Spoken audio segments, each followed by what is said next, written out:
नमस्कार. सगळ्यांचंच आपलं अभिनंदन. सुंदर मुहूर्तात जवळ असताना गीतायोगही होतो आहे.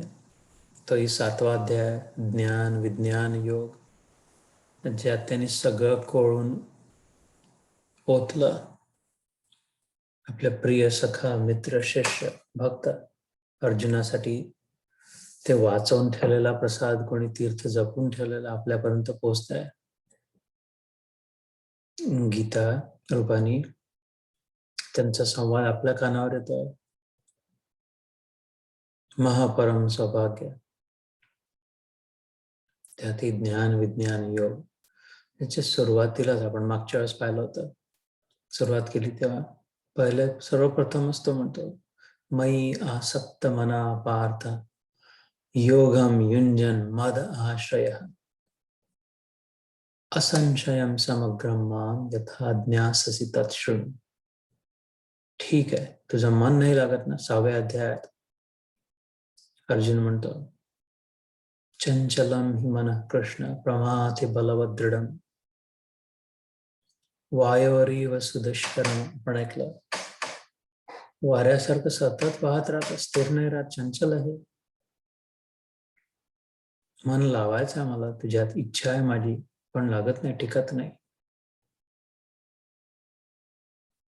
त्यात त्यांनी म्हटलं, अभ्यासेन तु कौन्तेय वैराग्येन च गृह्यते. अभ्यास जर केला, प्रॅक्टिस जर केली, पुन्हा पुन्हा प्रयत्न जर केला, जे हवा आहे ते मिळवण्याचा, आणि वैराग्य जर केलं, जे नको आहे ते सोडण्याचा, हळूहळू होईल. तुला जर मी हवा आहे अर्जुना, तर मी आता असं सांगतो, ज्याने तुझं मन माझ्यात आसक्त होऊन जाईल, चिपकूनच जाईल, खूपच अट्रॅक्ट होशील, सोडणं नाही होणार. मयी आसक्त, मयी म्हणजे माझ्यात, आसक्त, पक्क चिपकला, फेविकॉलनी चिपकला, क्रेझी ग्लूनी किंवा गोरेला ग्लूनी चिपकला, वेल्डिंग झालं थोडक्यात. म्हणजे युंजन शब्द येतो पुढे, वेल्डिंग. मयी आसक्त मन, मुख्य मनाचा प्रॉब्लेम आहे, मनाचा चॅलेंज आहे. बुद्धीला तर कळलं, आलं लक्षात, बुद्धीच्या पटलं, निर्णय झाला, हो आता इथेच मन लावायचं. पण तो जाईल तेव्हा ना, मन तिथे टिकेल तेव्हा, गेलंही तरी तिथे टिकेल तेव्हा. मयी आसक्त मन पार्थ योगम युंजन मद आश्रय. त्यासाठी माझा आश्रय घेऊन, आश्रयभूत होऊन, माझा आधार समजून, कुठलीही वस्तू तिथे टिकते जी आपल्या आधारावर. तिथे चेंडू सोडला तर खाली येऊन तो आपला आधार पृथ्वीवर टेकतो, मग स्थिर होतं. पाणी समुद्राला नाही मिळतो पण तो वाहत जातात. जितकी जितकी खोली मिळाली, खोल मिळत गेलं तर वाहतच जातात, जोपर्यंत सी लेवल, समुद्र पातळीपर्यंत नाही येत, मग स्थिर होतं. आग वर जातच जाते, किती आग पेटवली, त्याच्या फ्लेम्स, त्याच्या ज्योती त्याची वरच दिव्याची. आपल्या आधाराकडे जाण्याचा प्रयत्न.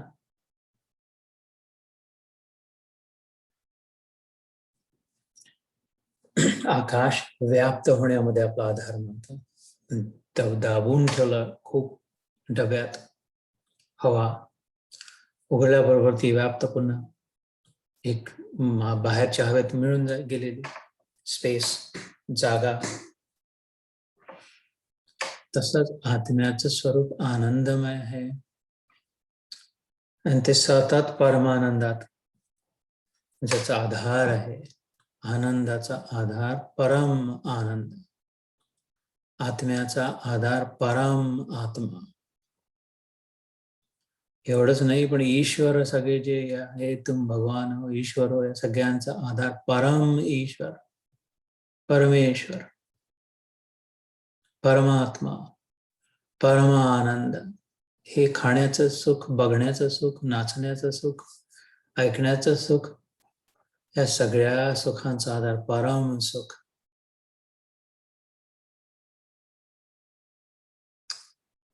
मद आश्रय, आश्रय म्हणजे आधार. कृष्ण म्हणतो माझ्या हे सगळ्याचा शेवटचा टोकाचा आधार मीच आहे.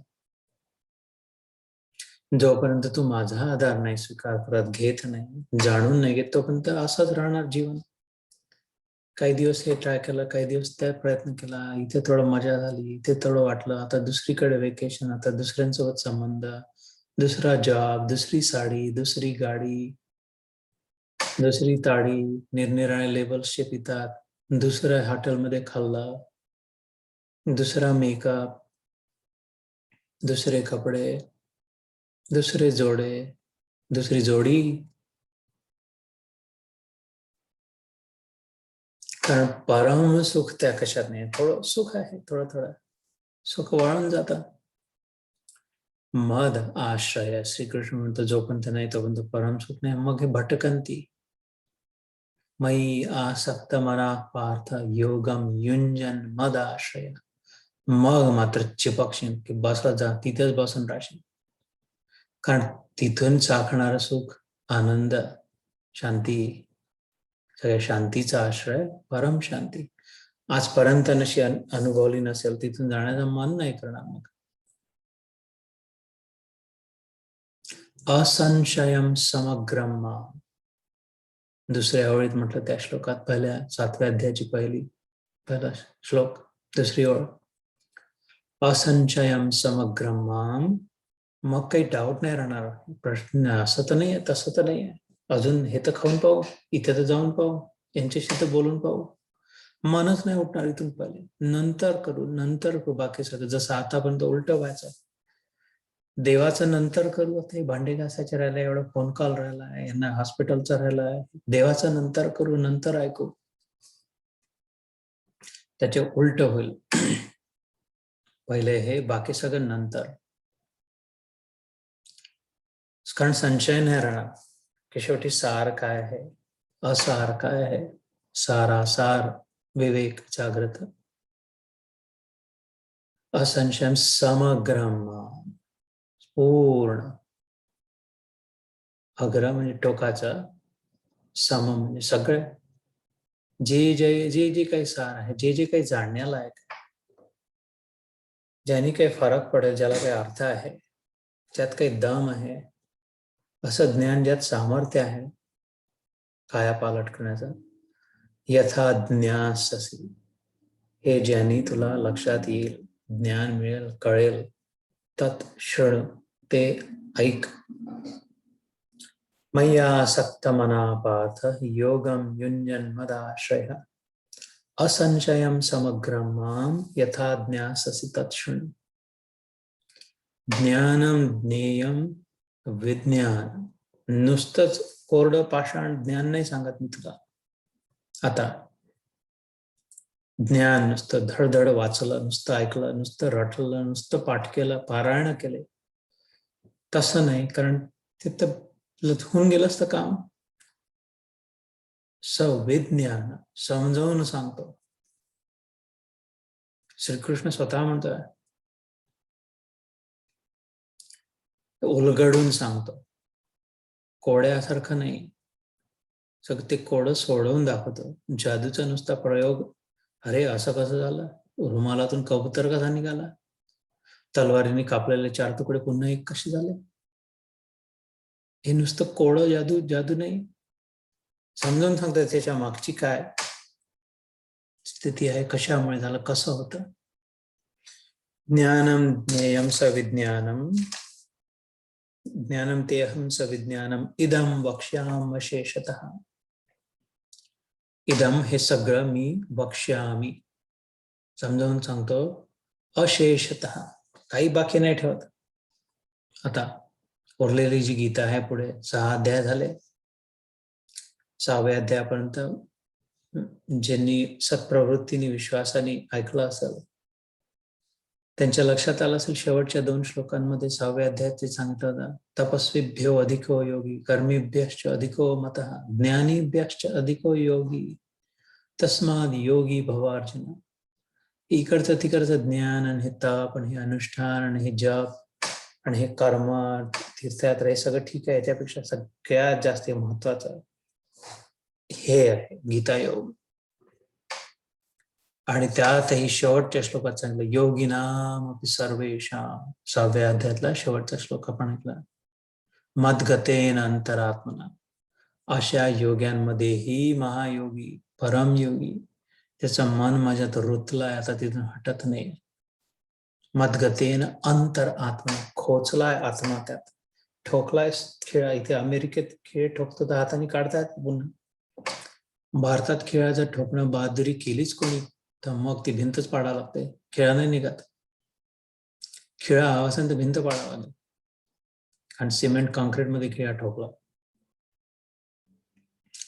तसा अंतरात्म्याने आत्माच परमात्म्यात ठोकून दिला एकदाचा प्रयत्न करून. वरवर मन नुसतं, बुद्धी नुसती, विचार नुसती थोडी साधना, नुसती टाळ्या, मंजिरा, ढोलक, भजन, कीर्तन, प्रसाद, नैवेद्य, तीर्थयात्रा, दान, धर्म नाही. ते इथे ड्रायवॉल मध्ये थंब टॅक्स ठोकले, ते ठोकले, इकडचे काढून इकडे लावलं, इकडचा काढून इकडे लावलं, असंच. त्यांनी नाही. ते जसा भारतात खेळा ठोकतो तसा परमनंट बाप दाखवणार, श्राद्ध कर म्हणतात तसं, की बस आता नाही. तसं मद्गतेन अंतरात्मना, श्रद्धावान भजते माम समे युक्त तमो मतः. आणि अशा श्रद्धेने जो मला भजतो, म्हणजे खूप सूर बेसूर गाणी म्हणत राहतो, यो न यो समजो न समजो, आळवून तसं नाही, ते भजन नाही. रसनम लक्षणम भजनम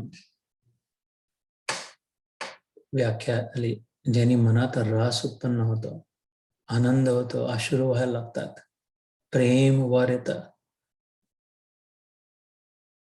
गाण्याशी काहीच संबंध नाही, कुठेच नाही आपल्या शास्त्रामध्ये भजनाचा. खूप गाणं जोरजोरात म्हणून ठोकून म्हटलं तर चांगलं आहे, गाणं ऐकल्याने डोळ्यात पाणी येतं, पण मुख्य रस भावो ही भक्ती, मनातले विचार, समर्पण.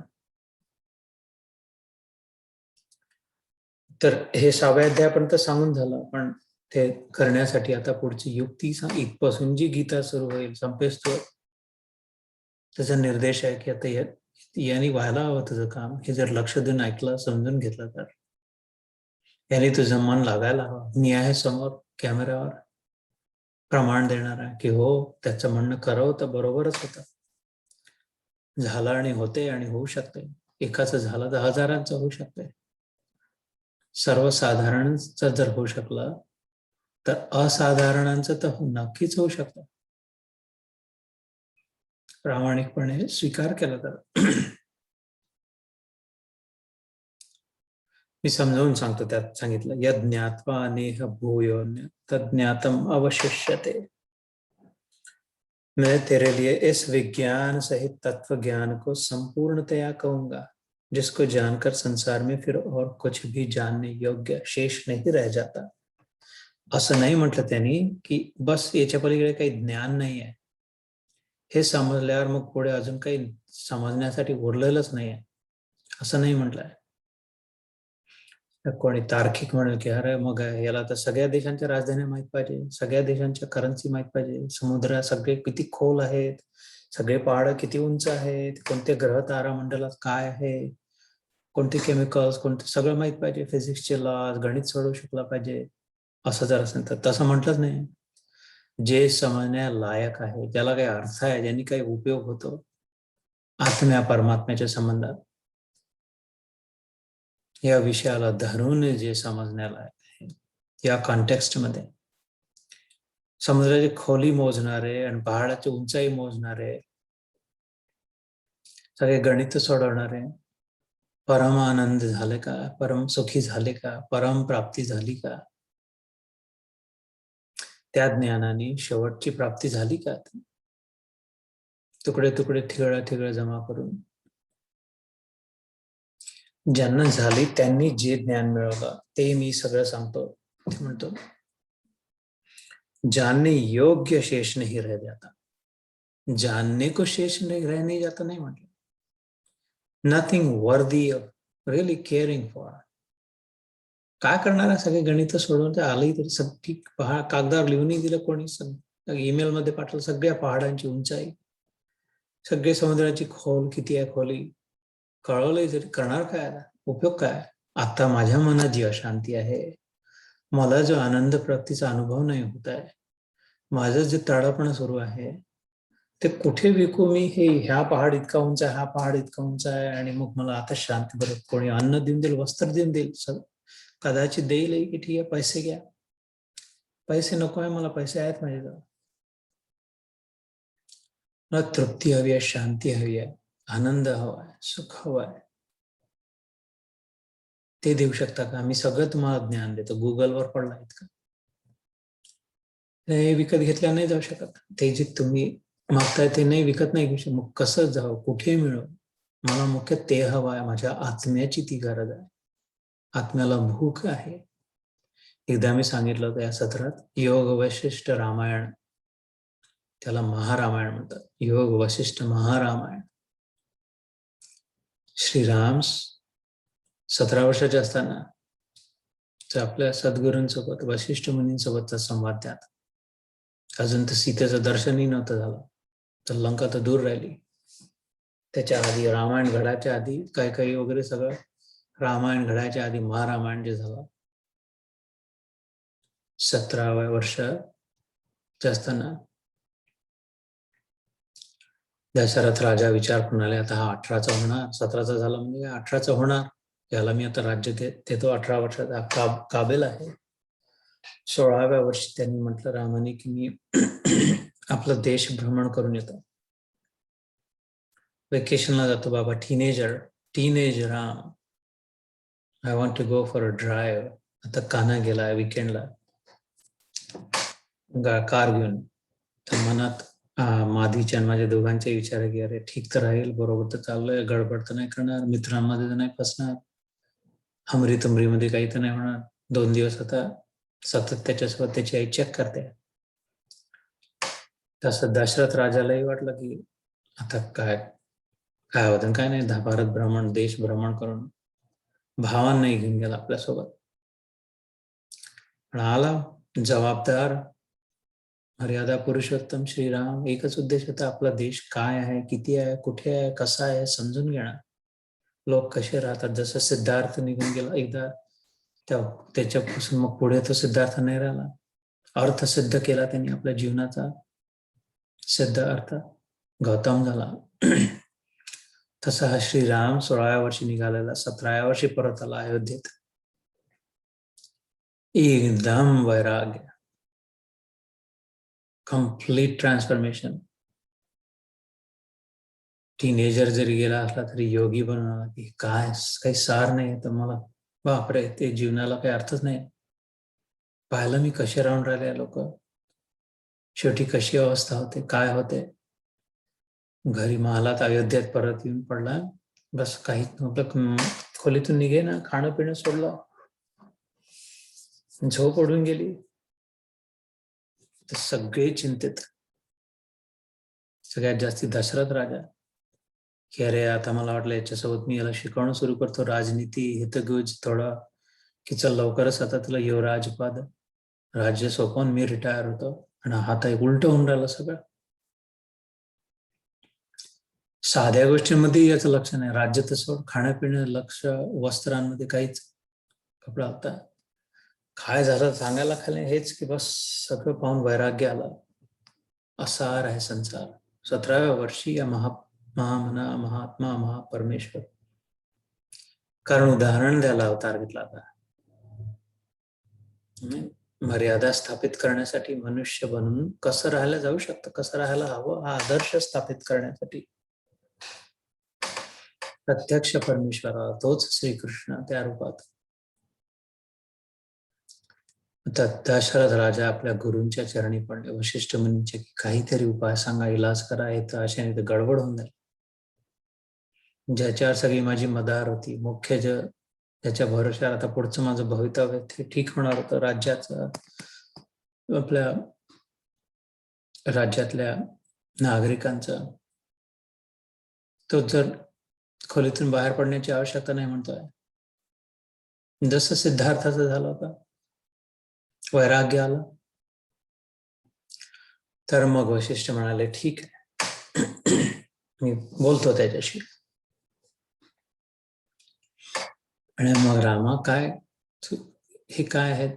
खूप प्रश्न आहे मला गुरुदेव, अनेक प्रश्न आहेत. त्या प्रश्नांची उत्तर मिळाल्याशिवाय मला काही इंटरेस्ट नाही दुसऱ्या कशामध्ये, कपडे घालणं, दुसरे राज्याभिषेक करणं. मला मुख्य पहिले त्या प्रश्नांचे उत्तर हवे, ते मी शोधण्यासाठी आता एकांत. ते म्हणाले एकांताची आवश्यकता नाही बेटा, मी तुम्हाला गुरुरूपाने ब्रह्मऋषी होते, वशिष्ठ मुनी ब्रह्माचे पुत्र होते, तर मी देतो तुझ्या प्रश्नांचं उत्तर. आणि मग तो जो संवाद रोज सभा हजारो लोक येऊन बसून राम आणि वशिष्ठामध्ये जो संवाद झाला, त्याचं निरूपण योग वशिष्ठ म्हणून त्याला महारामायण. त्यात एक प्रश्न, अनेक त्यात 6 प्रकरण आहे. उपशाम, निवृत्ती, मुमुक्षु, त्यात एक आणि अनेक प्रश्न आहेत. त्यात एक प्रश्न श्रीराम विचारतो की आत्मा जे तुम्ही म्हणताय तो खातो काय, आत्म्याचं खाद्य काय आहे, त्याचं पोषण कशाने होतं, नरिशमेंट. तर ते जसं मी भगवद्गीतेत 7व्या अध्यायात सांगत होतं, मद आश्रय, प्रत्येक वस्तू, प्रत्येक ज्याचं काही अस्तित्व आहे ते आपल्या आधाराकडे जाते. आत्म्याचं स्वरूप चिदानंद आहे, तर तो सच्चिदानंदाकडे जाणार, सतत असणाऱ्या चिदानंदाकडे. अग्नी महाअग्नीकडे, सूर्याकडे, प्रत्येक दिव्याची वात लावलेली, मेणबत्ती पेटवलेली, उलटही धरली आगपेटीची काडी, वात किती उलट धरलं, वात मात्र वर. तेज स्वरूप जो भगवान भास्कर आहे, ज्याचा आजचा दिवस आहे रविवारचा, त्याच्या दिशेने लव, आपण म्हणतो लव लागली, लव लागून हात जोडून, फ्लेमचा आकार कसा असतो, कोणत्याही फ्लेमचा, विनम्र प्रार्थना, प्रार्थित हात जोडून वर बघते, निर्देश आहे आपल्यासाठी. तर आत्मा परमात्म्याकडेच, त्याला एकच भूक आहे, एकच इच्छा आहे, एकच तृष्णा आहे. ती संधी प्राप्त झाली आहे गीता योगा रूपाने. या 7व्या अध्यायात कशा प्रकारे ते हे सगळं इथपर्यंत मागच्या झालं, तर यात आपला अर्धा तास त्यात निघून गेला. मागच्या वेळेसची भूमिका, कारण मागच्या रविवारी नव्हतं झालं आणि त्याच्या आधी 2 आठवडे विसर पडतो थोडा म्हणून. तर आजचा तिसरा पहिला श्लोक, मनुष्याणाम सहस्रेषु कश्चिद यतति सिद्धयेत यततामपि सिद्धानाम कश्चिन माम वेत्ति तत्वतः. हे सगळं समजून घेण्याची इच्छा असलेली व्यक्ती, ही इच्छा, इकडे कल, इकडे निर्णय, हे महत्वाचं. प्रधान काय आहे, डिग्रीवर डिग्री जमवायची आहे, खूप अजून वेगळ्या वेगळ्या डिग्र्या, वेगवेगळे सर्टिफिकेट किती होऊन गेले असेल, त्या इतक्या ढिगाऱ्यांचं सर्टिफिकेट जे आग लावून हा देह जळणार सुद्धा नाही, इतकंही त्याचं महत्व नाही, तेवढंही कामात नाही येणार. ते सगळे कागदपत्र जे आहे, ते सगळ्यांची जर होळी पेटवली आणि शय्यावर ठेवला मृतक शरीराला, तर जाणार नाही, काहीच काम, तेवढेही कामात नाही येणार. शेवटी त्या सगळ्या डिग्र्या, पैसे, सगळे डॉलर, सगळे रुपये जर शेकोटी पेटवली आणि त्यात ठेवलं, तरी सुद्धा हा देश नाही, देह सुद्धा नाही जाळू शकणार, अंत्ययात्रेत कामात नाही येणार. एवढाला पैसा, एवढाला डिग्र्या, तर मग शेवटी कामात काय येईल, त्याकडे लक्ष. हे प्रश्न असलेली व्यक्ती हजारोंमध्ये, मनुष्याणाम सहस्त्र एषु कश्चित, कधी कधी एखादा यतते सिद्धये. आपल्या अवतीभोवती पाहा, दांड्या सुरू असताना, रास सुरू असताना, नाचताना, दिवाळीचे फटाके फोडताना, कपडे घालताना, मिठाई वाटताना, गणपतीचे 10 दिवस आरत्या, मोदक तळून खाऊन करताना, सूक्ष्मतेने पाहून जर विचार केला की यांच्यापैकी कोण आहे, किती आहे, कदाचित एकही नाही दिसणार नीट निरखून पाहिलं तर, की या सगळ्याच्या मागे उद्देश काय याचा विचार सुरू आहे. चक्र फिरून आला आणि तळप आहे, नुसतंच तळप आहे की हे गणराया कसंही करून मला हे प्रश्नांचे उत्तर मिळवून माझी सुटका व्हावी. यासाठी मी मोदक, लाडू, पार्ट्या, कपडे बदलणं, फटाके फोडणं, गरबा नाचणं, 56 भोग, अन्नकूट लावणं, गिफ्ट देणं दसऱ्याच्या, हे सगळं मी एवढ्यासाठी करते आहे की काही करून मग लक्षात येईल की या सगळ्यांनी कशानेच नाही होणार. 0 व्हॅल्यू. नाहीतर आता 30, 40, 50, 60, 70 वर्ष करून पाहिलं, 0 व्हॅल्यू आहे.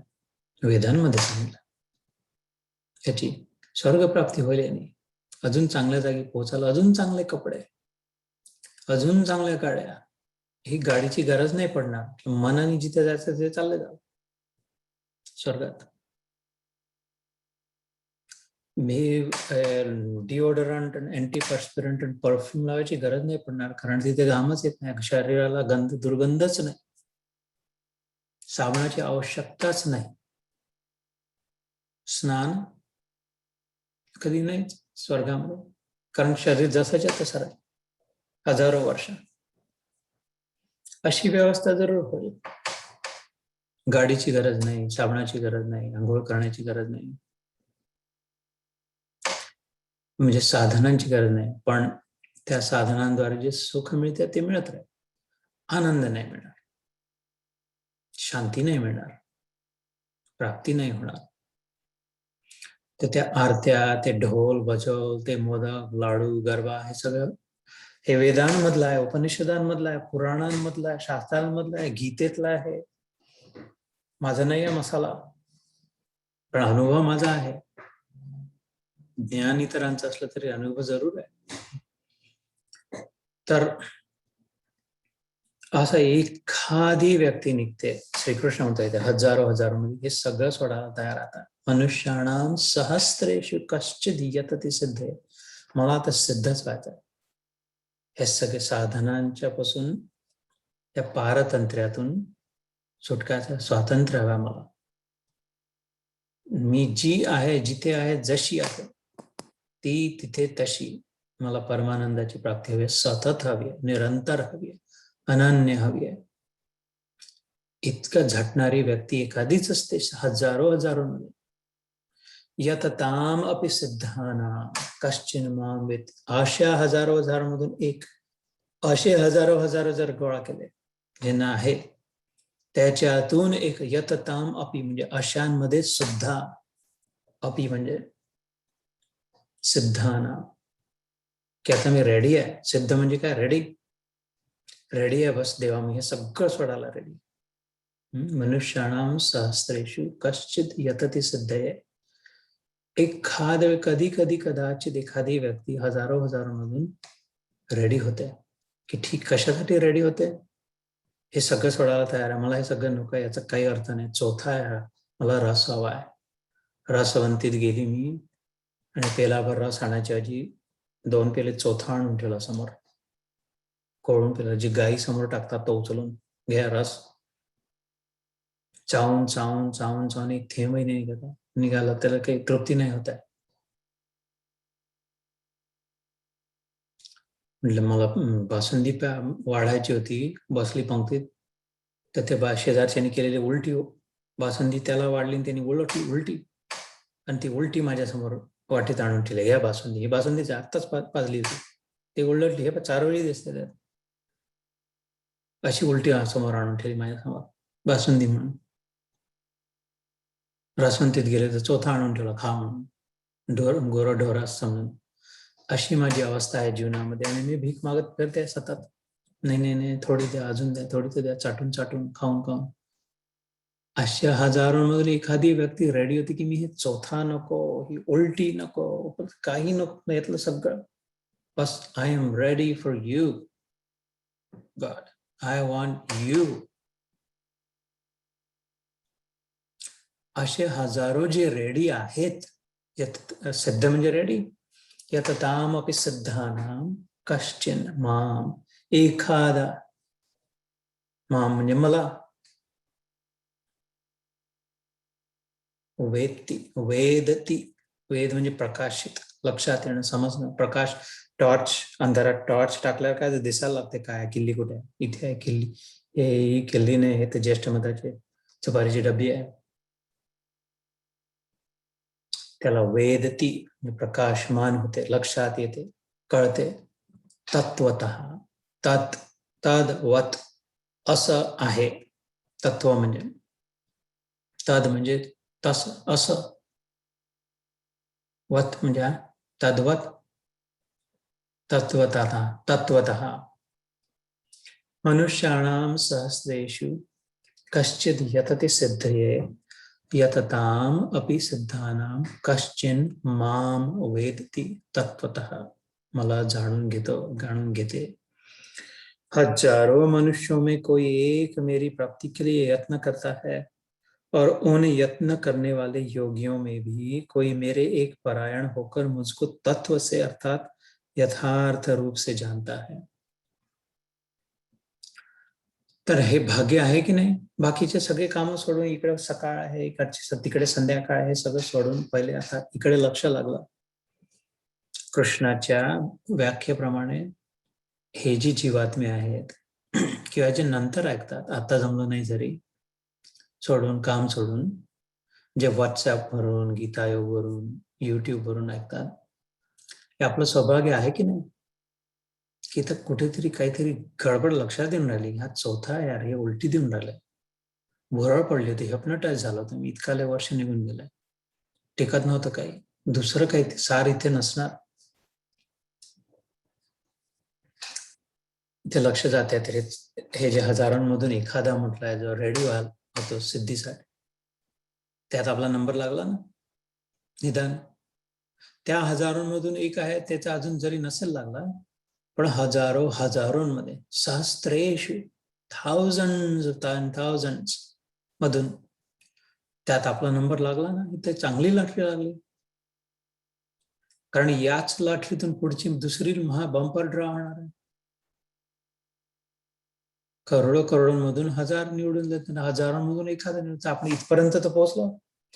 आणि श्रीकृष्णाचं काय वचन आहे, न मे भक्त प्रणश्यती, ह्या हजारांमध्ये नंबर लागला तर इथून पुढे जाऊन आता वापस उलट फेकला नाही जाणार, सगळ्यात मोठं बक्षीस, चलो वापस तुमको फिर से उधर नहीं नंबर लगा, बंद हो गया खिड़की, हाउसफुल, घर जाओ, अगले शो को आ जाना, रीते नाही राहणार, देवाच्या द्वारी तसं नाही आहे न्याय, तो अन्याय आहे, इथपर्यंत पोहोचलेला वापस पाठवणं, बंद हो गया, आज नहीं खुलेगा, वो 8:15 बंद होगा, अभी 8:16 हो गया, कल आ जाना, कल आ जाना, तो फिर मेरे इधर नंबर नहीं लगेगा ना, फिर से लाइन में लगना पड़ेगा, सब पटाना पड़ेगा.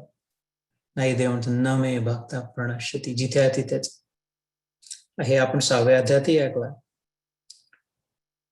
की जो जिथून सुरू असेल, योग भ्रष्टो अभिजायते शुचिनाम श्रीमताम गेहे, ज्याची यात्रा जिथे संपली त्याला उचलून टपकून तिथल्या तिथे बरोबर ठेवतो पुढच्या जन्मात. हे या जन्मी का मन लागलं, याचं कारण ते आहे मागच्या जन्मात केलेली साधना, मागच्या जन्मात केलेली प्रार्थना, मागच्या जन्मात सहन केलेली यातना, मागच्या जन्मात कमी केलेली कामना, या सगळ्याच्या फलस्वरूपात जेव्हा वेळ आली, बरोबर कृष्णाकडे मन वळलं, नाव आलं, ते तोंडावर नाव आलं त्याचं, कृष्णाचं नाव कोणी नाही ऐकलंय, पण तोंडात किती लोकांच्या येते बघा, नाव सगळ्यांनी ऐकलंय, तोंडाने कोणाच्या निघते, किती लोकांच्या निघते, फार थोडे. गीता माहित नाही, गीता म्हणजे काय, असा एकही नाही भेटणार हिंदू, इंडियन, अमेरिकेत असो, कुठल्याही देशात, भारतात असो, गीता म्हणजे काय जर विचारला होता, माझ्या अंदाजाप्रमाणे एकही नाही भेटणार, म्हणजे जे वय झालेला समजूतदार व्यक्तींपैकी, अगदीच तान्याबाळाला विचारलं तर नाही, तसं नाही म्हणत त्यांनी, गीता काय माहित राहील, वाचली किती नाही आहे, ऐकली किती नाही आहे, वाचले खूप वेळा वाचलेली मिळतील, खूप वेळा ऐकलेले मिळतील, पाठ केलेले मिळतील, खूप मिळतील, मनुष्याणाम सहस्रेषु, समजले किती आहे तत्वतः, कश्चिन माम वेत्ति तत्वतः. तर या सगळ्यातून ते चाडीतून गाळून गाळून गाळून छोटस मग तसं तिथपर्यंत आपला नंबर लागला. तर या बरणीत पोहोचलो आपण गीतारूपी. हे सेलिब्रेट करायला. हा वाढदिवस आपला, हा शुभ दिन, शुभ पुण्य तिथो, हा शुभ योग, हा सुमुहूर्त, हा जन्मदिन, ही सफलता झाली, हे सर्टिफिकेट, ही डिप्लोमा, ही डिग्री कामाची आहे. कारण हे जाळलं गेलं जरी तरी ही डिग्री, हे तिकीट आहे आपला. बिलकुल ऍडमिट मिळून पुन्हा तिथे वापस जिथून जिथे संपलं होतं तिथून सुद्धा वाया नाही जाणार काहीच केलेले. पुण्याची गणना कोण करी, ज्यांनी हरिमुखे म्हणा, ज्याच्या मुखात हरी निघाला. असं त्या वाल्या 1000 मधून मग कदाचित 10 निघतील, पण पुन्हा तेच नुकसान नाही आहे. स्वल्पमप्यस्य धर्मस्य त्रायते महतो भयात्. नेयाभिक्रमणा स्वस्ति प्रत्यवायो न विद्यते. दुसऱ्या अध्यायातला हा श्लोक होता, सांख्य युगातला. हे इथला नाही मार्ग हा. न इह, नेहा, नेहा नाव असतं ना, नेहा म्हणजे इथली, जी इथली नाही आहे ती. इह म्हणजे इथला. न इह, नेह. क्रमण, अभिक्रमण या मार्गावर जो चालतो, जी चालते, प्रत्यवायो न विद्यते, त्याचं नुकसान नाही होत, नाश नाही होत. न विद्यते बघून सांगतोय मी, मला एक नाही दिसत कृष्ण त्याचं नुकसान झालं, एकही नाही दिसत आहे. या मार्गावर चालणाऱ्याचं काहीतरी नुकसान झालं, लॉस झाला, सुटून गेला. इन फॅक्ट दुसऱ्या वेळेत त्या श्लोकाच्या म्हणतो, स्वअल्पम अपि धर्मस्य. सुअल्प, अल्प म्हणजे थोडस, सुअल्प म्हणजे अगदी थोडं, स्वल्प. अपि म्हणजे सुद्धा, जरी. स्वल्पम अपि धर्मस्य, हा जर स्वीकारला मार्ग, त्रायतो म्हणजे रक्षा होते, महतो मोठ्यात मोठ्या, भयात इनसिक्युरिटी पासून. मनात जी इनसिक्युरिटी, असं तर नाही होणार, तसं तर नाही होणार, हे झालं तर काय, ते झालं तर काय, त्यांना काय वाटते, मी चांगली तर दिसते, आपलं नाव तर चांगलं आहे, त्यांना ठीक तर वाटतंय. हे जे इनसिक्युरिटीज आहे सतत सतत, असं तर नाही होणार, तसं नाही होणार, हे जे भय लागलाय, आत असलेली जी, त्याच्यापासून रक्षा होईल. त्रायते महतो भयात. आणि लक्षात आलं असेल ते दुसऱ्या अध्यायात होता, आता आपण 7व्या अध्यायात आहे. दुसऱ्या अध्यायातून 7व्या अध्यायापर्यंत थोडं थोडं कृष्णाचे वचन सिद्ध होत असतील की हो, तेव्हा वाटायचं वर्षभराच्या वर झालं, 1.5 वर्ष होत आला, तर थोडं थोडं थोडं थोडं हटून राहिलाय. आता इतकं इन्सिक्युअर नाही वाटत, आता इतकी भीती नाही वाटत. आता वाटतं ठीक आहे ना, जे वाटेल ते वाटेल, ते सत्य नाही. माझ्याबद्दल गैरसमज जरी झाला, अफवा जरी पसरवल्या, तरी इतकी काळजी करायची आवश्यकता नाही जितकी पहिली वाटायची. काहीतरी करून, कसं तरी करून पटवू, ठीक आहे, असं नाही तसं नाही, ठीक आहे ना प्रभू, धन्यवाद, नमस्कार, प्रणाम, मला माहिती आहे तुमच्या इथंच आहे. तसं वास्तविक सत्य तसं नाही आहे. तुम्ही जे अफवा पसरवली, तुम्ही जे ऐकलं, तुम्हाला जे वाटते तसं नाही, त्याच्यामुळे मला चिंताही नाही. चिंतामुक्त आहे, फर्स्ट क्लास आहे, बिंदास आहे. आज नव्हत्या लक्षात येईल तुमच्या, तेव्हा मग नतमस्तक व्हा, तर काही प्रॉब्लेम नाही. पण आज गळे मिळून सोबत बसून जेवू शकतो आपण. हळूहळू लक्षात येत असेल की सिक्युअर होणं, आपलं स्वतःमध्ये कॉन्फिडंट वाटणं, मार्ग सापडला, निर्देश हे लक्षात वाटणं की हो बरोबर, स्वतःची शांती स्वतःच सापडणं, स्वतःचा आनंद स्वतःसोबत घेऊन जाणं, बाहेरचं जे रूप आहे त्याचं गौण महत्व होणं, आतलं स्वरूप जे आहे त्याचं महत्व प्रधान होणं, हळूहळू लक्षात यायला लागलं असेल. 1.5 वर्षापूर्वीपेक्षा आता ध्यानात थोडं तरी लक्ष लागत असेल. कंटाळा येत असेल इकडचे तिकडचे चांभार चौकशांचा, आता थोडा थोडा मन नसेल लागत, कमी कमी होत असेल. हे त्याच्या शब्दांचे लक्षण आहे. स्वल्पमपि धर्माचे देख काय, रविवारी आठवड्यातून 1-2 तास म्हणजे गरम तव्यावर शिंतोडे, थोडंसं आहे. तो पूर्ण डिवोटेड नाही आपण याला सध्या, जरी थोडं थोडं सुरू आहे तरी सुद्धा स्वल्पमप्यस या धर्मात थोडंही लक्ष दिलं त्रायते महत्व. मोठमोठे पहाड फुटून राहिले जीवनातले, दुःखांचे, अपमानांचे, भांडण तंट्याचे. अरे हा ठीक आहे, चल सोडतो घेऊन. सगळ्यांच्या जीवनात होते, मला माहिती आहे. होऊन राहिलाय परिवर्तन, आणि चांगलं वाटतंय, शांत वाटतंय, आनंद वाटतंय, प्रेम वाटतंय, धन्यवाद वाटतंय. ज्यांनी नुकसान केलं, ज्यांनी अपमान केला, ज्यांनी अफवा पसरवल्या, त्यांच्या प्रती सुद्धा शांत आणि धन्यवाद वाटतोय. हा प्रसाद आहे की तुम्हाला माहित नाही तुमच्यामुळे माझा किती फायदा झाला. तुम्ही तसे वागले म्हणून आत माझं किती परिवर्तन झालं.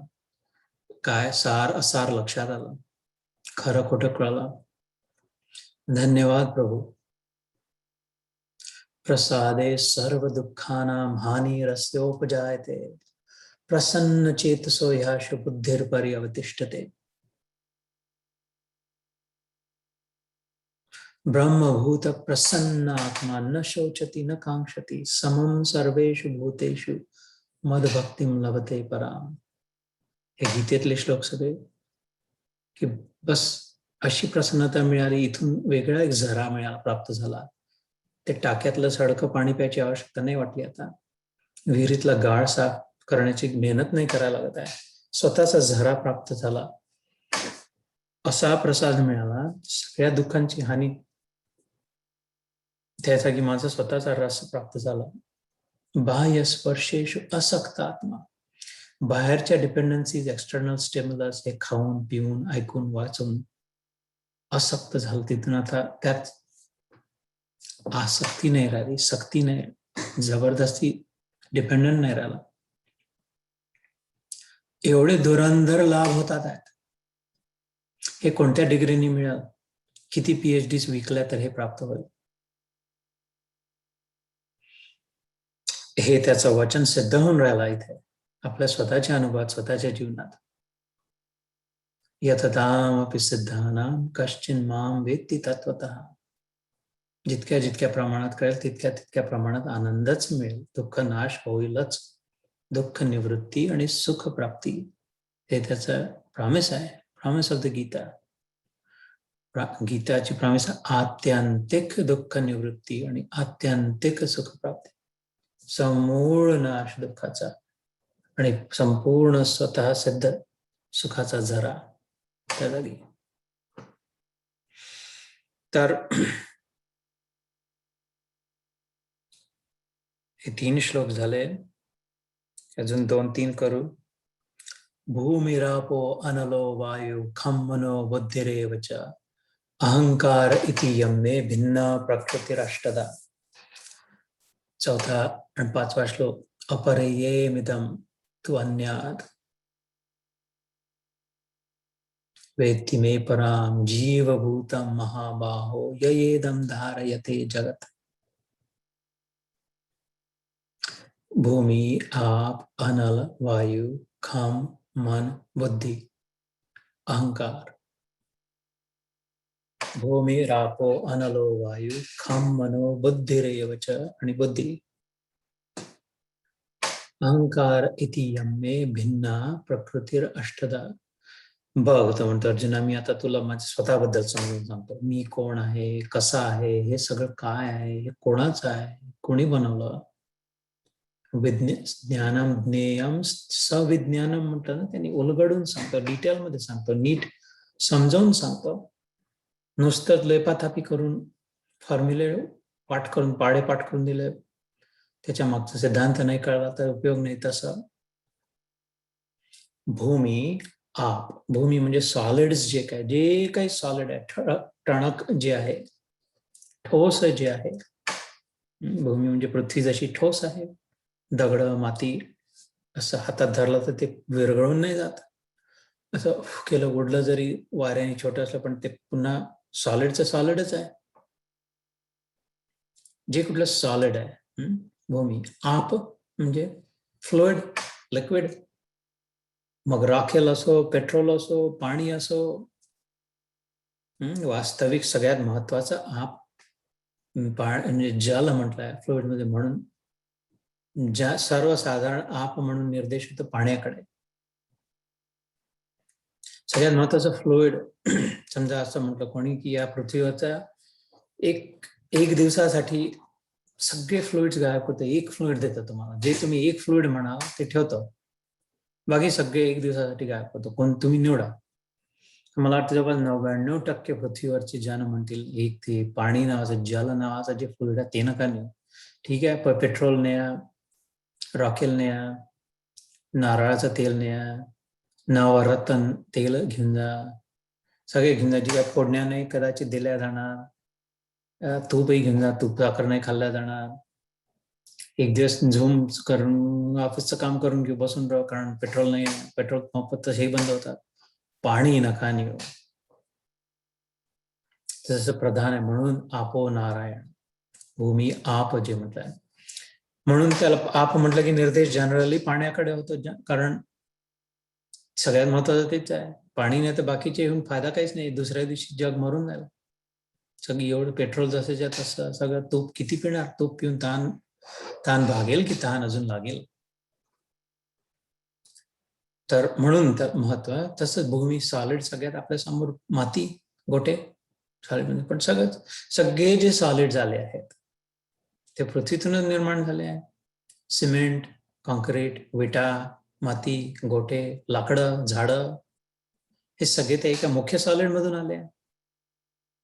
म्हणून भूमी म्हटलं तर जनरली निर्देश तिथे होतं, जसं आप म्हटलं तर जनरली निर्देश पाण्याकडे होतं. पण थोडक्यात सांगायचं म्हणजे सॉलिड, लिक्विड, वायू, कुठलाही गॅस जो वाहू शकतो, वाहतो, असा फ्लो होतो. पण तसाच प्रश्न जर केला की इथले सगळे वायू गायब करतो, फक्त एक वायू ठेवतो एक दिवसासाठी, म्हणजे हवा नका, इथून हवा जी आहे ही राहू द्या, कारण यात प्राणवायू आहे. बाकी जेवढे केमिकल सिलेंडर मध्ये सगळे गॅस घेऊन जा, भारतातल्या सिलेंडर मधले किंवा शेगडीत येणारे गॅस घेऊन जा, लागतात सगळ्यांचे घेऊन जा, अजून कुठले घेऊन जा, सगळे असतील, पण हवा नका नेऊ. म्हणून वायू निर्देश होतो मुख्य प्राणवायूकडे, कारण त्यात प्राण आहे, जीवनशक्ती आहे, व्हायटल फोर्स आहे. भूमी आपो अनलो वायू अग्नी. अनल म्हणजे अग्नी, सगळ्या एनर्जी, सगळे हीट एनर्जीतून, हीट नेली इथून तर आत्ता थंड पडून जाईल. 98.5 99.5 100 सांभाळू शकतो, थोडं थंड करू शकतो. पण कमी जर व्हायला लागला तर मृतक शरीर असतं ते, ज्याचं कमी होते, डेड बॉडी, थंडा पड गया म्हणतो, थंडा पडला. कशातले थंड केलं? इथली हीट जर निघून गेली एक दिवसासाठी पृथ्वीतली सगळी, तसंच म्हणून मग तर भूमी, आप, अनल म्हणजे अग्नी, वायू, खाम म्हणजे आकाश, जागा, स्पेस,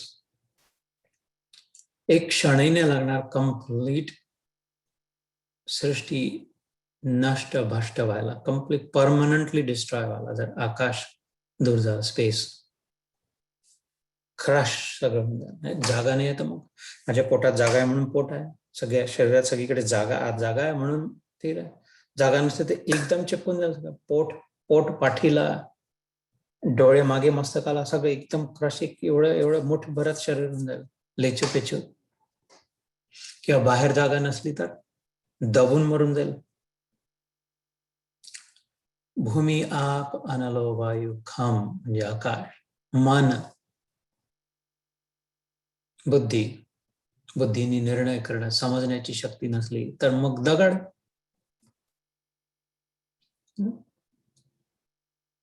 अहंकार, भूमी आप अनल वायू खम मन बुद्धिरे एव म्हणजे आणि अहंकार 8.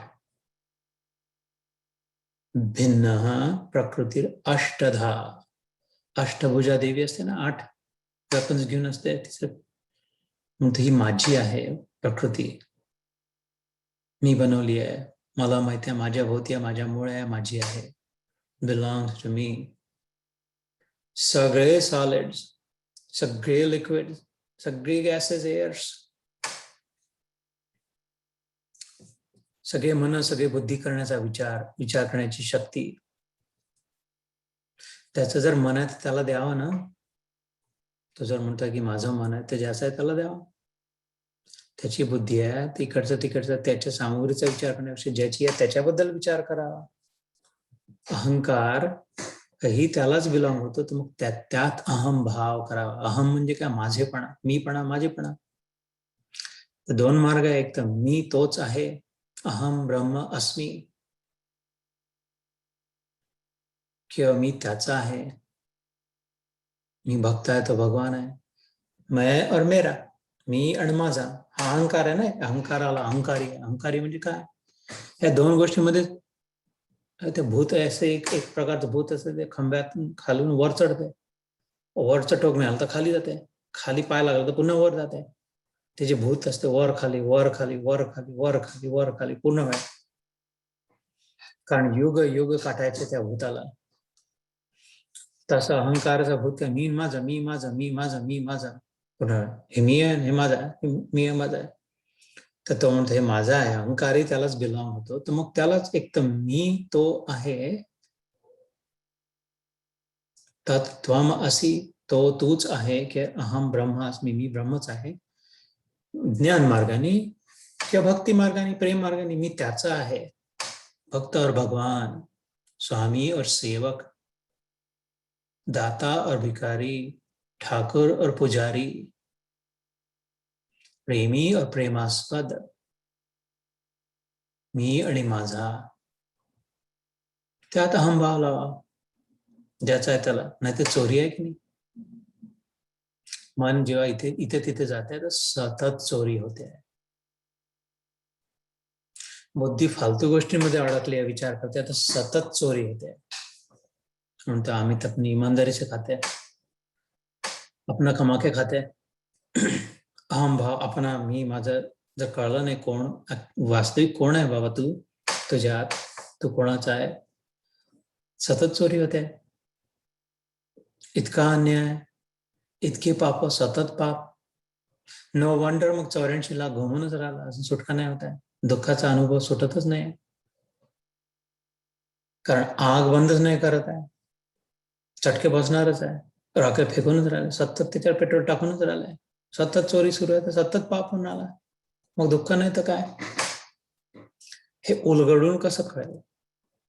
मनुष्याणाम सहस्रेषु कश्चिद यत. ते वाचलं, किती वेळा वाचून झालं असेल. पाठ तर किती केवढं, मला तर पूर्ण गीता मला पाठ नाही आहे, पण ज्यांना आहे असं मला माहित आहे. मला असेही ऐकलंय जे नुसतीच समोरून मागे गीता नाही, उलटी गीता पाठ आहे त्यांना. आश्चर्य वाटते पाहून, पण जीवनात इतकं तसं नाही शांती दिसत, किंवा कारण भलतीकडेच अडकून गेली गाडी. तत्वतः मनुष्याणाम सहस्रेषु कश्चिद यतति सिद्धये यततामपि सिद्धानाम कश्चिन माम वेत्ति तत्.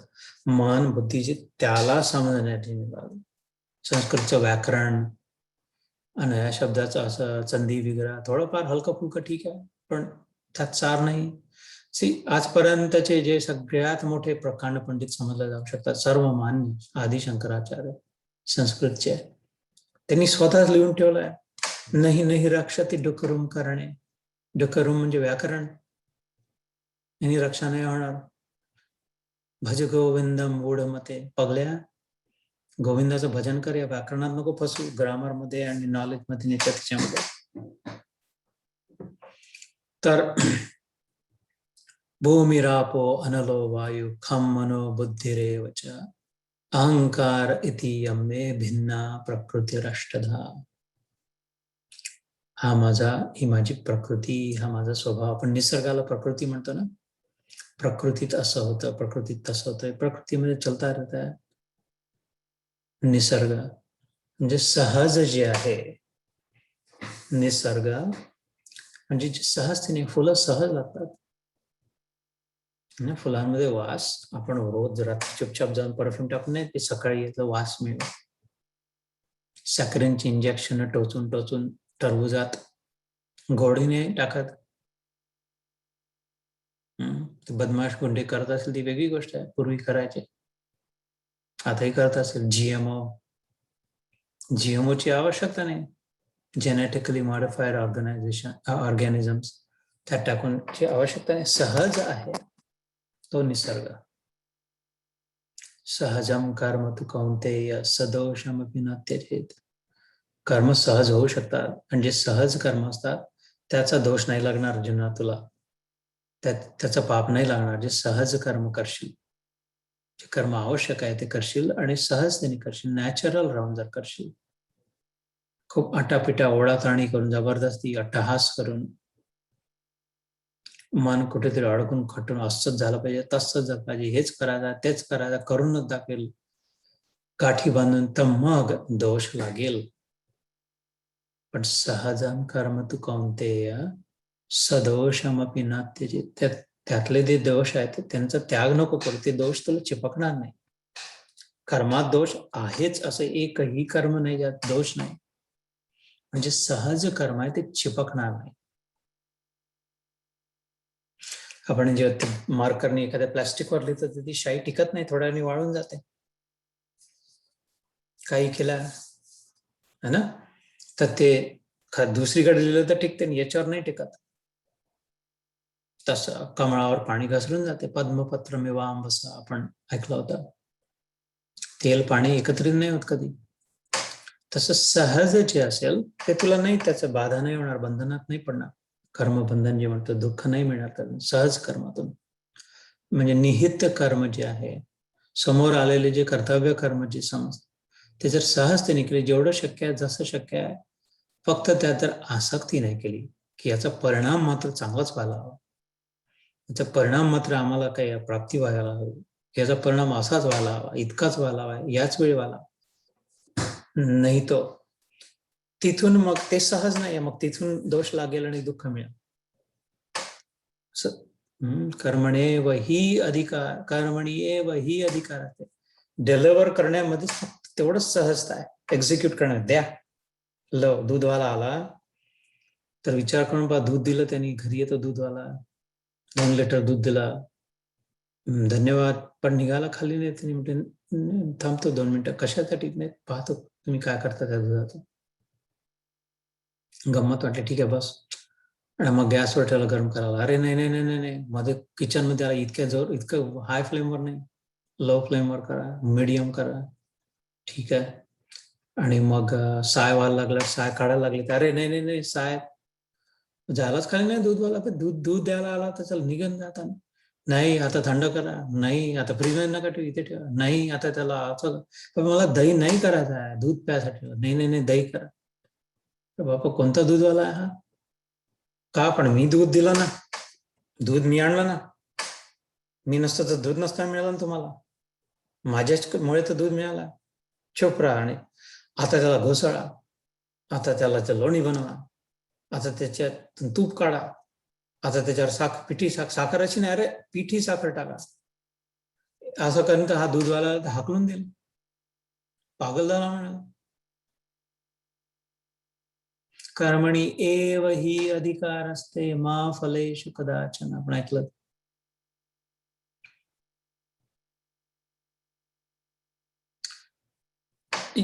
डिलिव्हर करणं, एक्झिक्यूट करणं, देऊन देणं आपल्याकडून जे एक्सपेक्टेड होतं, अपेक्षित होतं, त्याच्यानंतर बंद, नेक्स्ट, ते निहित कर्म आहे. विहित कर्म, कर्तव्य कर्म, ते सहज कर्म, त्यात दोष नाही आहे. पण हे तर दूधवाला इथे बसूनच राहिला तर दोष जरूर आहे. लाथा बसतील, लाथा बुक्या हाकलून देईल, खेटरं पडतील, दूध बंद होईल, पैसे नाही मिळणार आणि जेलमध्ये टाकेल, 2 थोबाडीत बसतील, हसलं होईल, इतरही गिराईक सुटून जात नाही, अरे दादा डोकं फिरलाय, तो बसून राहील, तुमच्याच घरी जाणार नाही, हट्ट करून.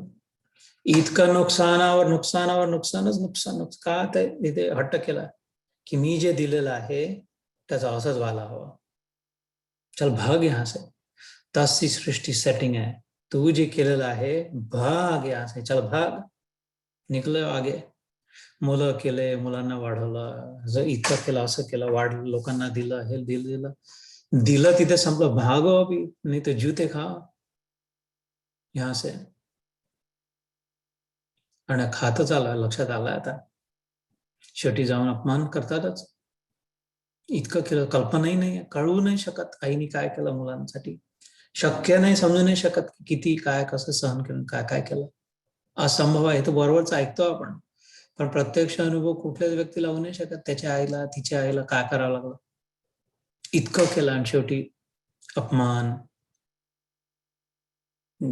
जे काय कंटाळा आला. पण ते अपमान ह्याच्यामुळे झाला कारण की हट्ट दिलेलं देण्यासाठी, फक्त देण्यासाठी होता. तिथून उठून निघून जात होता पुढे दुसऱ्या घरात पुढच्या. हे समजवणारी गीता तत्वतः. तर ही सहज प्रकृती आहे. भूमिरापो अनलो वायू खम मनो बुद्धिरेव च अहंकार इति यमने. ह्या 8 प्रकारचं, तर यात तर सगळंच आलं. आपल्या जीवनात जे काय आहे बघून पहा. एक तर सॉलिड आहे, असा आवाज येतो सॉलिड म्हणजे. नाही तर पिऊन राहिलो पाणी, जे काय लिक्विड आहे, या सॉलिडच्या आत लिक्विड आहे. नाही तर मग श्वास घेऊन राहिलो तो गॅस आहे, हवा. जिथे बसला तिथे जागा आहे. एअर कंडिशनिंगचं, हीटरचं, नाही तर जठरा अग्नीचं, पोटातले स्वतःसोबत अग्नी देऊन दिल्या जठरा अग्नी, हीटही आहे. भूमी आप अनल वायू खम, ज्यांनी जे जे काय बघतोय, खातोय, पितोय, त्याचं सगळं जे प्रोसेसिंग सुरू आहे ते करणारं मनही आहे. जे केले प्रोसेसिंग केलं, आत गेलं, त्याचा विचार आणि निर्णय करणारी बुद्धी आहे. पण हे मी, माझं माझं असं, माझं तसं, तू जे माझं नाही ते दुसऱ्याचं, हे सगळं ठरवणारा अहंकार आहे. हे जसं माझ्यात आहे तसं यांच्यात आहे, यांच्यात आहे, यांच्यात आहे, यांच्यात आहे, सगळ्यांमध्ये आहे, सगळीकडे आहे, प्राणी मात्रांमध्ये आहे.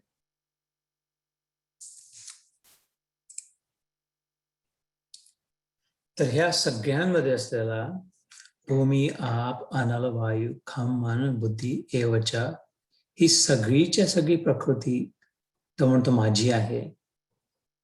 या श्लोकात आहे ना, 7व्या अध्यायाचा आपला 4था श्लोक सुरू आहे. मे म्हणजे माझी, अष्टधा प्रकृती. आता दुर्गा बसेल, अष्टभुजा देवीची, देवा लक्षात घ्या, ही त्या प्रकृतीची पूजा करतोय आपण. सहज आहे, नॅचरली सेट आहे, कष्ट नाही करावं लागत आपल्याला या कुठल्याच प्राप्तीसाठी. मन, बुद्धी, अहंकार सहज मिळून गेले. पण त्यात रहस्य सांगितलं की हे भिन्न आहे, इतर दूरची आहे, दुसरी आहे. अष्टधा म्हणजे 8 प्रकारची आहे ना, जे मोजले, भूमी, आप, अनल, वायू, खम, मनो, बुद्धी, अहंकार. हे अष्टधा प्रकृती म्हणजे सहज सेट असलेली, सहजतेने. म्हणतात आपली प्रकृती कशी आहे, स्वस्थ आहेत का नाही. पण ही भिन्न आहे. हे एक रहस्याचा शब्द आला इथे. भिन्न म्हणजे दुसरा, भिन्न भिन्न, इतर,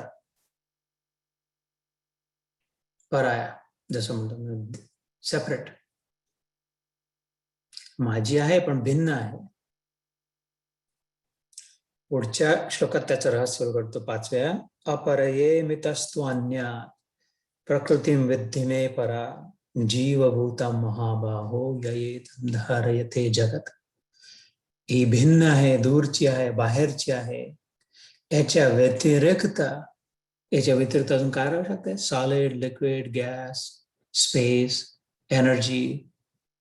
अनल म्हणजे हीट प्रधान एनर्जी आहे, पण कुठल्याही प्रकारची एनर्जी, मन, बुद्धी, अहंकार, याच्या पलीकडे अजून काय राहू शकते? तर हे सगळ्या ब्रह्मांड आहे व्यापून प्रकृती. याला त्यांनी एका शब्दात कटवून दिलं, भिन्न म्हणून. दूरची, उसको उधर रखना, बाहर रखना, अंदर नहीं आने देना, वो बाहर किया जात. कोणी बाहेरचा, भारतात कसं ड्रायव्हर आला तर ड्रायव्हरला बाहेर बसून देतात, त्याला तिथेच खायला देतात, बाहेर इथे पडवीत, छपरीत पडू शकतो.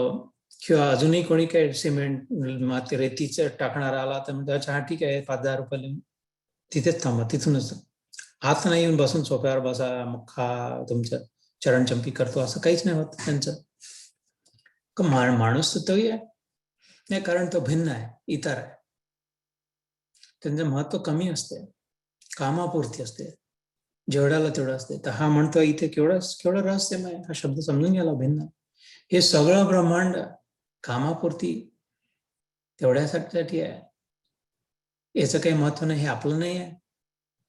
याला आत बसवून आणि याच्याच खूप बसून बाकी काम सोडून याच्यात गप्पा नाही करायचं. तर हा तर ते विटा डिलिव्हर केला बैलगाडीतून, पैसे देऊन पावतीवर सही करून निघून जाण्यासाठी आला आहे. तसं ही प्रकृती आहे. अपरये, अपरा जी आहे, परा म्हणजे दूरची, अपरा म्हणजे जवळची, अशी एक प्रकृती आहे. सहज आहे, स्थित आहे. रहस्य सांगतोय आता यात. अपरये मित्रस्तु अन्य, तू म्हणजे बट, पण, परंतु, संस्कृतमध्ये तू म्हणजे अन्य, एक दुसरी विलक्षण अपरा जी आहे.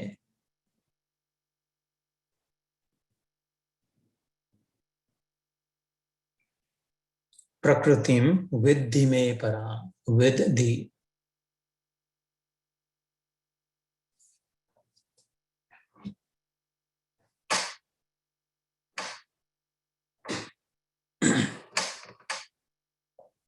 विद प्रकाशित बरेच सांगितलं.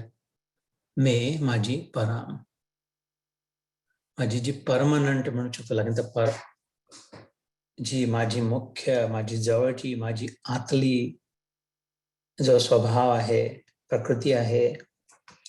जीवभूता, ते कोणतं? जीवभूता महाबाहो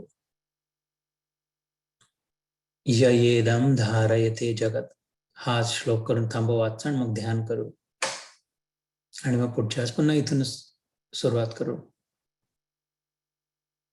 ह्या सगळ्यांना धारण करणारे जीव जे आहेत, या सगळ्यांचा उपयोग करणारे जीव जे आहेत, हे सगळे ज्याच्यामुळे यांचं लक्षात येऊ शकतं, समजू शकतं, हे जीव जे आहे, जीवात्मा, ती माझी विलक्षण प्रकृती आहे, ती आतली माझी प्रकृती आहे, जवळची प्रकृती आहे, ते माझे आत्मीय आहेत. हे तर नुसतं माझा स्वभाव आहे. मी जिथे जिथे जातो ते माझ्या मागे मागे येतात. सूर्याचा प्रकाश, सूर्य किती किती लांब आहे आपल्यापासून? 13 लाख मैल, ते किती जी एका सेकंदात प्रकाश त्याचा ट्रॅव्हल होतो, तर असा तिथपर्यंत पोहोचायला किती वेळ लागेल? म्हणजे तो किती दूर असेल आपल्यापासून? करोडो करोडो.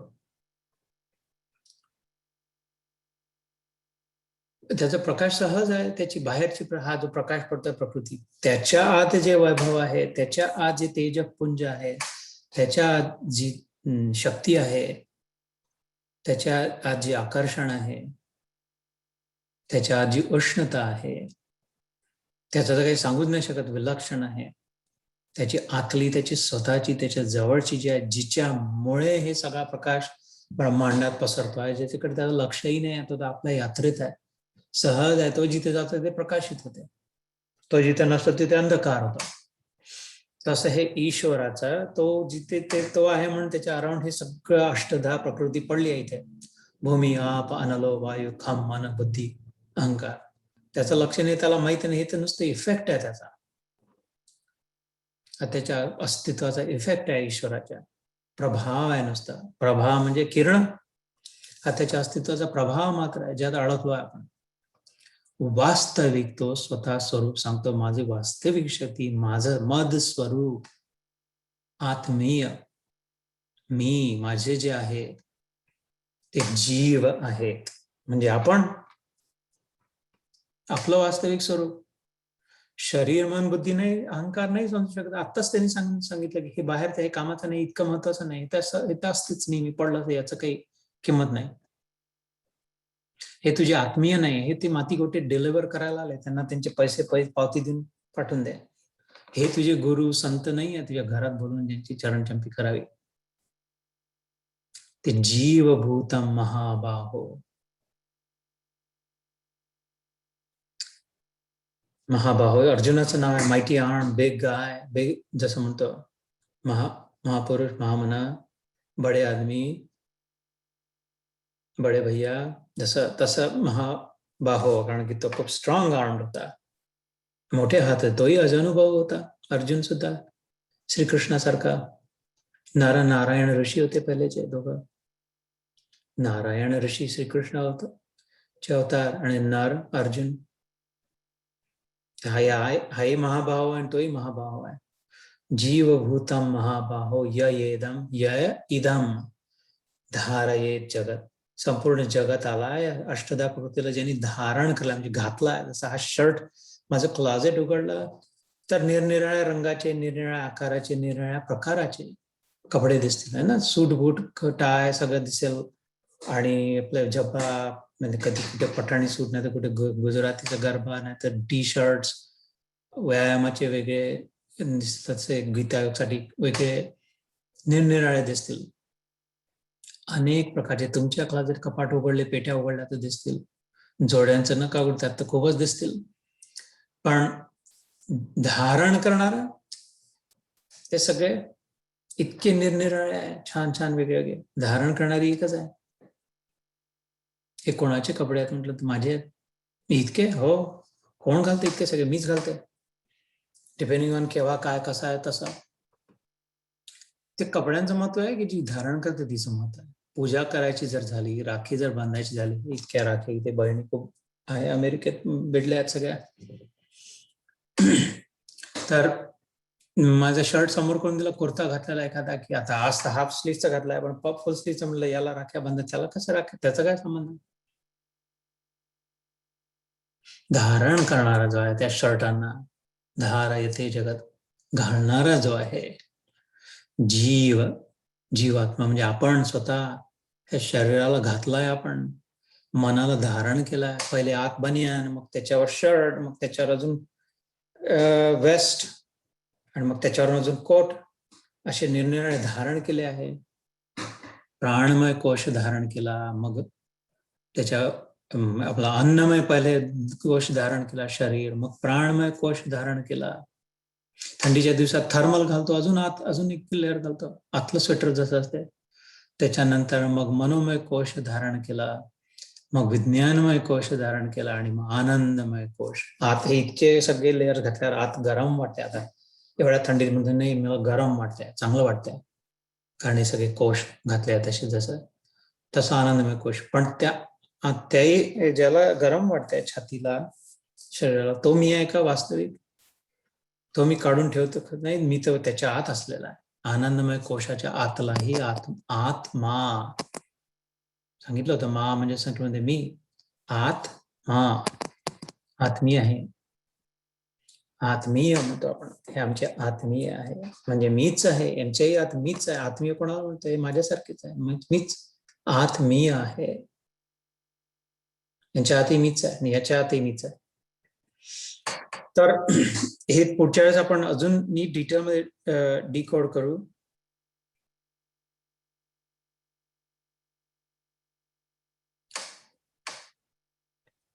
पृथ्वी, जल, अग्नि, वायु, आकाश, मन, बुद्धि और अहंकार, इस प्रकार यह 8 प्रकार से विभाजित मेरी प्रकृति है.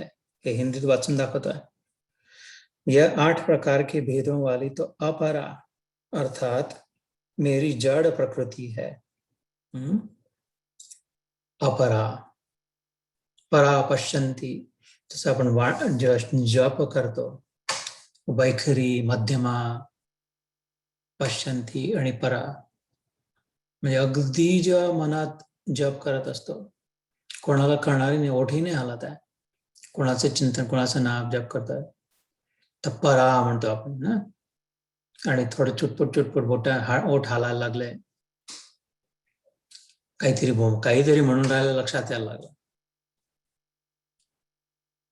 पश्यंती, बघू शकतो, पश्यत म्हणजे डोळ्यांनी बघू शकतो की काहीतरी सुरू आहे.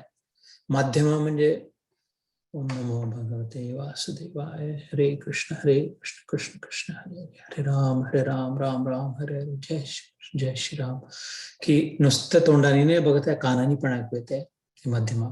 आणि जोर जोरात म्हटलं तर हरे कृष्ण कृष्ण कृष्ण हरे हरे, हरे राम राम राम हरे हरे. वैखरी, जिभेनी जोर जोराने. तर जसं परा आणि अपरा, तसं इथे सांगितलंय, हे 8 प्रकारच्या भेदवाली अपरा अर्थात मेरी जड प्रकृती है. जड म्हणजे काय? जिथे तिथे तशीच राहते, आबळून नाही खूप त्याचं काही होत, काहीतरी करावं लागतंय तेव्हा दुसरं होतंय.